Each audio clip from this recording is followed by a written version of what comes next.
12 tips ibu-ibu rapi, tanpa emosi beberes, rumah rapi bersih nyaman. Sebelum lanjut, jangan lupa klik tombol subscribe, share, dan like ya. Makasih. Dan kita lanjut sekarang. Halo Bu Ibu semua, semoga sehat dan bahagia terus ya. Pagi-pagi melihat gunung cucian dan tumpukan mainan yang menyebar di lantai ruang tamu rasanya seperti sedang ikut audisi Benteng Takeshi versi domestik ya Bu. Apalagi belakangan ini, media sosial penuh dengan konten estetik rumah minimalis yang bikin standar hidup kita seolah harus selalu sempurna. Padahal, realitanya mempertahankan kewarasan jauh lebih penting daripada sekadar piring yang mengkilap. Fenomena kelelahan mental ibu rumah tangga akibat ekspektasi sosial memang sedang ramai diperbincangkan karena rumah yang berantakan seringkali berbanding lurus dengan emosi yang meledak. Mengutip salah satu jurnal psikologi keluarga, lingkungan yang tertata rapi terbukti mampu menurunkan hormon kortisol atau hormon stres pada wanita secara signifikan, sehingga materi kali ini sangat penting untuk membantu ibu tetap tenang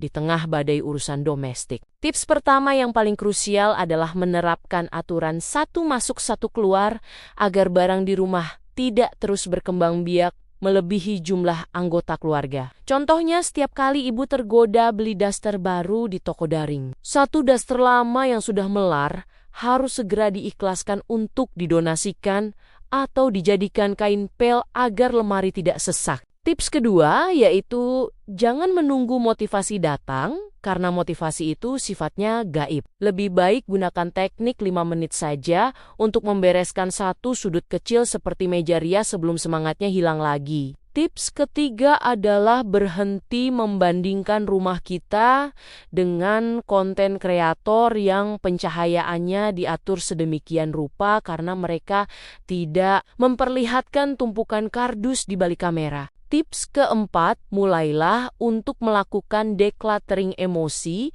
dengan cara tidak memaksakan semua pekerjaan harus beres dalam satu waktu karena kita ini ibu rumah tangga, bukan robot yang punya baterai cadangan. Tips kelima, gunakan prinsip, letakkan kembali di tempatnya sekarang juga. Karena kebiasaan menaruh kunci motor atau gunting kuku sembarangan adalah bibit awal dari drama teriak satu rumah di jam sibuk pagi hari. Tips keenam, sediakan kotak darurat di ruang tengah untuk menampung semua barang yang tidak punya tempat tetap agar pemandangan mata segera jernih saat ada tamu mendadak datang. Tips ketujuh, belajarlah untuk delegasi tugas kepada suami dan anak-anak karena melatih mereka mandiri jauh lebih baik daripada kita harus terus mengomel seperti pengawas ujian sepanjang hari. Tips ke-8 adalah kurangi jumlah perabotan yang hanya berfungsi sebagai pajangan.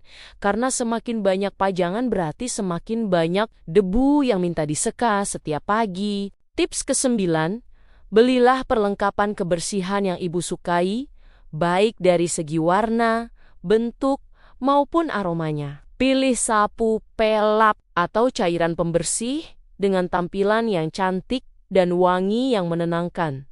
Supaya setiap kali digunakan, rasanya lebih menyenangkan dan bikin semangat. Dengan perlengkapan yang ibu suka, kegiatan menyapu, mengepel, dan mengelap tidak lagi terasa sebagai beban, tetapi justru seperti me time yang bikin hati lebih rileks. Bayangkan saat ibu mulai membersihkan rumah dengan perlengkapan favorit, aroma harumnya menyebar ke seluruh ruangan, suasana jadi lebih fresh, dan pikiran pun ikut tenang. Aktivitas beberes yang biasanya melelahkan bisa berubah seperti sedang terapi ringan, layaknya di salonada rasa nyaman, puas, dan bahagia melihat rumah makin rapi dan bersih. Dengan cara sederhana ini, mood tetap terjaga, emosi lebih stabil, dan kegiatan bersih-bersih jadi momen self-healing yang menyenangkan setiap hari.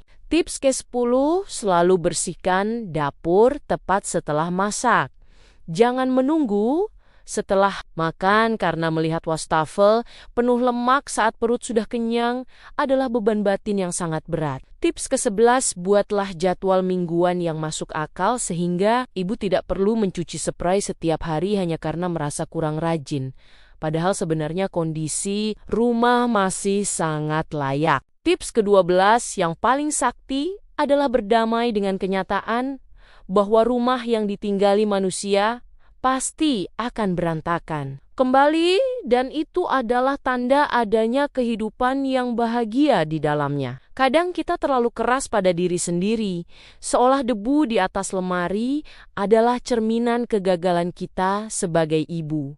Padahal tidak ada sertifikat ibu teladan yang dinilai dari seberapa licin lantai dapur. Mari kita refleksikan kembali, apakah selama ini kita mengejar kerapian untuk kenyamanan keluarga atau hanya demi validasi orang lain yang sebenarnya tidak peduli dengan lelahnya pinggang kita. Beberes rumah seharusnya menjadi aktivitas yang memerdekakan, bukan justru menjadi penjara emosi yang membuat kita kehilangan senyum manis di depan anak dan suami setiap harinya. Memang butuh keberanian untuk menurunkan standar dan menerima bahwa rumah rapi tidak harus selalu seperti museum yang kaku dan tanpa celah. Kesimpulan dari perjalanan ini adalah konsistensi kecil jauh lebih berharga daripada kerja bakti besar yang setelahnya membuat kita tepar dan tidak bisa bangun selama 2 hari. Jangan sampai karena urusan piring kotor kita justru jadi kehilangan momen berharga untuk bercanda dengan anak atau sekadar menikmati kopi hangat di sore hari. Kita adalah nyawa dari rumah ini. Jadi, jika nyawanya sudah redup karena emosi, maka seindah apapun dekorasinya, rumah tersebut akan terasa hambar dan dingin. Tetap semangat untuk terus berbenah secara perlahan, karena setiap inci lantai yang ibu bersihkan adalah bentuk cinta kepada diri sendiri dan juga orang tercinta. Mungkin besok mainan akan kembali berantakan, tapi setidaknya hari ini kita sudah berhasil menang melawan ego untuk selalu tampil sempurna di mata dunia. Tidak apa-apa jika hari ini hanya satu laci yang rapi, karena kemenangan kecil tetaplah sebuah kemenangan yang layak dirayakan. Dengan sepotong gorengan favorit, mari kita bangun optimisme bahwa menjadi ibu yang rapi bukan berarti menjadi ibu yang pemarah, melainkan ibu yang tahu kapan harus bekerja dan kapan harus beristirahat sejenak. Semoga tips sederhana ini bisa membantu ibu menciptakan hunian yang tidak hanya bersih secara fisik, tapi juga penuh dengan energi positif dan tawa yang tulus. Sampai jumpa di sesi berbagi cerita selanjutnya, dan jangan lupa bahwa ibu sudah melakukan yang terbaik untuk hari ini, serta hari-hari yang akan datang. Terima kasih sudah dengerin cerita dan curhatku hari ini. Sampai ketemu di video-video berikutnya. Tetap semangat Bu Ibu semua.